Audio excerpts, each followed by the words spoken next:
भोजपुरी की नई जानकारी के लिए हमारे साथ जुड़े ये लाल रंग का सब्सक्राइब बटन क्लिक करें और बेल आइकन को दबाएं, जिससे नई वीडियो की जानकारी आप तक पहुंच जाए। जान लीजिए सब्सक्राइब करना बिल्कुल फ्री है। सभी गानों का इतिहास तोड़ के बनाएगा 2017 का सबसे बड़ा गाना।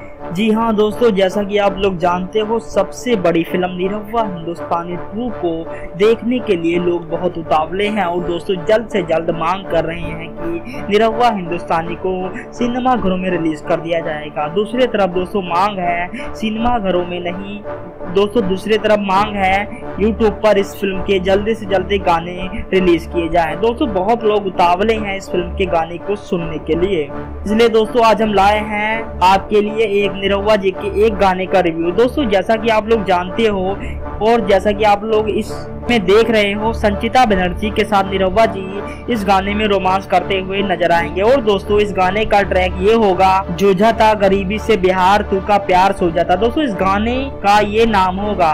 और दोस्तों इस गाने में निरहुआ के साथ रोमांस करेंगे संचिता बनर्जी। दोस्तों दावा यहाँ तक किया जा रहा है कि इस फिल्म का गाना इतना ज्यादा सुपर हिट होगा कि पवन सिंह के गाने का इतिहास भी तोड़ देगी और बना देगी कभी नहीं टूटने वाला इतिहास। दोस्तों उम्मीद यहाँ तक लगाई जा रही है कि ये गाना 2017 का सबसे बड़ा गाना बन जाएगा, सभी गानों को पिछाड़ के। धन्यवाद।